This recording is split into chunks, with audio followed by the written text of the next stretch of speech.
अगर आपने इस ड्रामा के पिछले पार्ट नहीं देखे तो पहले आप उन्हें देख लें। अगर आपको ड्रामा की एक्सप्लेनेशन अच्छी लगे तो वीडियो को लाइक कर दीजिए और मेरे चैनल को सब्सक्राइब कर दीजिए, जिससे आपको ऐसी ही इंटरेस्टिंग वीडियोस की नोटिफिकेशन मिलते रहें।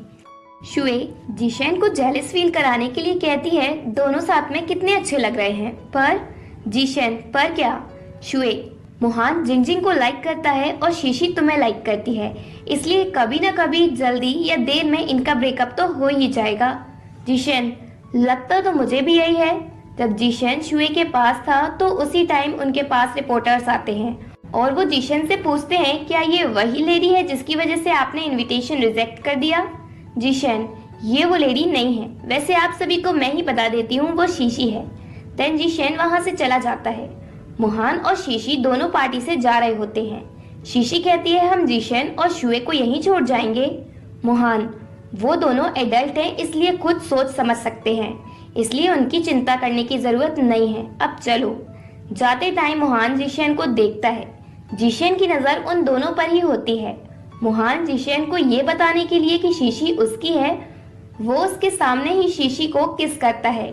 जीशेन ये देखकर अपसेट होता है। शीशी मोहान से कहती है तुम मुझे किस ऐसे पब्लिक प्लेस पर नहीं करो। मोहान मुझे कोई प्रॉब्लम नहीं है अपनी वाइफ को पब्लिक प्लेस पर किस करने में।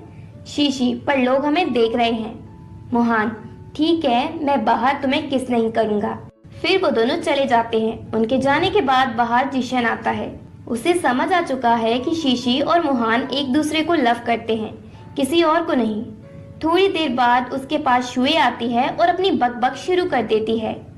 ये रिपोर्टर्स बड़े मुश्किल क्वेश्चंस पूछते हैं। सेलिब्रिटी होना भी बड़ा मुश्किल होता है। शुए की एक भी बात का जवाब जीशेन नहीं देता। शुए क्या हुआ तुम्हें, अचानक से चुप क्यों हो गए? वैसे मोहान कहाँ है? जीशेन वो चले गए। शुए क्या वो मुझे यहाँ तुम्हारे साथ छोड़ गए? वैसे जीशेन तुमने रिपोर्टर्स से क्यों कहा कि मैं तुम्हारी डेट हूँ? जीशेन तुम शोबिस प्रोग्राम अटेंड करना चाहती हो ना, इसलिए मैंने तुम्हारी हेल्प की, समझी? शुए हाँ हाँ समझ गई। देन जीशेन कहता है उसे अच्छे से ट्रीट करना। शुए किसे? जीशेन अपनी सिस्टर इन लॉ शीशी को। फिर जीशेन उसे घर छोड़ने जाता है। नेक्स्ट डे शीशी मोहान को न्यूज बताती है कि उसके स्टूडियो की डिजाइन्स को मार्केट में प्रेजेंट करने का डेट कंफर्म हो गई है। वो बहुत खुश होती है और उसे खुश देखकर मोहान। शीशी को लगता है ये जीशेन की वजह से हुआ। मोहान कहता है मैं तुम्हारा हस्बैंड हूँ, इसलिए मैं चाहता हूँ कि अगर तुम्हें किसी चीज की जरूरत पड़े तो तुम मुझसे कहो, ना कि किसी और से। शीशी ठीक है। मोहान अब जल्दी से अपना ब्रेकफास्ट करो, मुझे तुम्हें कहीं ले जाना है। शीशी कहाँ? मोहान जब वहाँ पहुँचोगी तो पता चल जाएगा। मोहान शीशी को अपने साथ हाई स्कूल लेकर जाता है, जहाँ उन्होंने स्टडी की थी। शीशी बहुत खुश होती है और मोहान से कहती है ग्रेजुएट होने के बाद मैं यहाँ वापस कभी नहीं आई, मैं इस प्लेस को बहुत मिस करती हूँ। और मोहान अगर तुम मुझे पहले बता देते कि हम यहाँ आ रहे हैं तो मैं अपनी यूनिफॉर्म पहन कर आती। देन वो पूरे स्कूल में घूमते हैं और अपनी मेमोरीज रिफ्रेश करते हैं। एक प्लेस पर जाकर मोहान कहता है ये मेरी फेवरेट प्लेस है क्योंकि यहाँ शाशा ने मुझे प्रपोज किया था।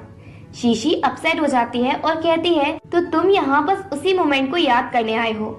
मोहान मुझे एक बात और याद है, यही पास में मैंने एक लड़की को भी बचाया था, पर मैं उससे बात कर पाता उससे पहले ही वो भाग गई थी मेरी यूनिफॉर्म के साथ। शीशी आई एम सॉरी जो मैं तुम्हें पहचान नहीं पाया। इधर मिंग जिंगजिंग को उस रात के फोटोज भेजकर परेशान करता है। जिंगजिंग सोचती है अब ये क्या चाहता है। फिर उसके दिमाग में आइडिया आता है और वो शुए से साथ क्लब चलने की कहती है। शुए तैयार हो जाती है, दोनों साथ में क्लब जाती हैं। शुए घर पर मोहान को बताकर नहीं आती कि वो क्लब जा रही है जिंगजिंग के साथ। जिंगजिंग शुए से कहती है ये बहुत एक्सपेंसिव क्लब है तो यहाँ हमें कोई नहीं मिलेगा। देन जिंगजिंग शुए को मिंग से मिलाती है। उस क्लब में जीशेन होता है और वो उन तीनों को देख लेता है। जीशेन शीशी को कॉल करके बताता है कि उसने शुए को क्लब में देखा। शीशी उसे उस पर नजर रखने को कहती है और फिर वो सब मोहान को बताती है। जिंगजिंग शुए को क्लब लेकर इसलिए आई जिससे वो खुद फ्री होकर शुए को मिंग के साथ फंसा दे, पर उसका प्लान शुए नहीं समझ पाई। जब शुए ड्रंक हो जाती है तो जिंगजिंग कोई बहाना बनाकर वहाँ से चली जाती है। मिंग शुए को रूम में ले जाने लगता है। जीशेन ये देख लेता है और एक वुमेन से हेल्प लेता है। क्लब से बाहर आकर जिंगजिंग मोहान को कॉल करती है और कहती है मेरे फ्रेंड ने मुझे कॉल करके बताया कि उसने तुम्हारी बहन शुए को किसी लड़के के साथ क्लब जाते हुए देखा। वो लड़का शायद मिंग है, इसलिए तुम जल्दी से आकर उसे देखो, ठीक है? जिंगजिंग वहां से जा ही रही थी तभी कोई उसे किडनैप कर लेता है। अंदर जब मिंग शुए को किस करने वाला होता है तो राइट टाइम पर जिशन उसे बचाता है और शुए को अपने साथ ले जाता है। वो वुमेन जिससे जिशन ने हेल्प ली थी वो मिंग को रोक लेती है। सुबह जब शुए जागती है तो जिशन उसके पास बैठा हुआ होता है। शुए चिल्लाने लगती है, तुम यहाँ क्या कर रहे हो? जिशन, कल रात कुछ नहीं हुआ और तुम पानी पियो। शुए, पर मेरे क्लॉथ्स कहाँ हैं? जिशन कहता है, प्रिंसेस, तुमने वॉमिट कर ली थी तो मैंने वेट्रेस से कहकर तुम्हारे क्लॉथ्स चेंज करवा दिए। शुए, तो ठीक है। तभी वहाँ मोहान और शीशी आते हैं। शीशी कहती है, मुझे ये समझ नहीं आ रहा जिंगजिंग ने तुम्हारे साथ ऐसा क्यों किया। इतना सब होने के बाद भी शुए जिंगजिंग की ही साइड लेती है। वो कहती है, मैं ही क्लब आना चाहती थी, जिंगजिंग की कोई गलती नहीं है। मोहान, अगर ऐसा है तो जिंगजिंग ने मुझे कॉल करके क्यों बताया कि तुम मिंग के साथ हो? जिशन, आखिर मैं मिंग और जिंगजिंग के बीच चल क्या रहा है? मोहान, ये सब मैं पता लगाता हूँ। और वो अपने असिस्टेंट से कहकर मिंग के बारे में पता करने को कहता है। इधर जिन लोगों ने जिंगजिंग को किडनैप किया वो उसे डार्क एली में छोड़कर चले जाते हैं।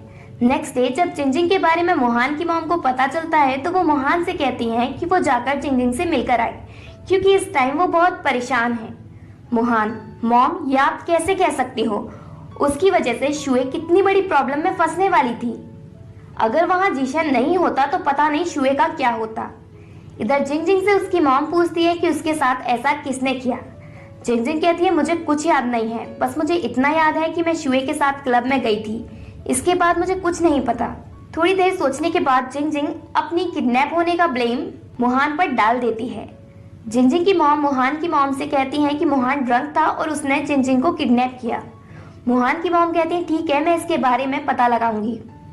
मोहान ये सब सुन रहा था। वो कहता है, जिंगजिंग और उसकी मॉम ने मिलकर मनगढ़ंत कहानी पका ली। मॉम पूछती है, अब क्या करना है मोहान? मोहान कुछ नहीं कहता और शीशी को स्टूडियो ले जाता है। मोहान शीशी को बताता है कि जिंगजिंग को किडनैप जिशन ने करवाया था। शीशी, तो इसका मतलब तुम दोनों अब टीम की तरह वर्क कर रहे हो। तभी दौड़ती भागती हुई वहाँ मोहान की मॉम आती हैं और वो मोहान को बताती हैं कि जिंगजिंग ने सुसाइड करने की कोशिश की, इसलिए तुम चलो उससे मिलने। मोहान हॉस्पिटल जाने से मना कर देता है पर शीशी कहती है, मैं भी तुम्हारे साथ चलूंगी, तो वो मान जाता है। सभी हॉस्पिटल में पहुंचते हैं। मोहान जिंगजिंग से अकेले में बात करने को कहता है और इसी के साथ पार्ट 10 एंड होता है।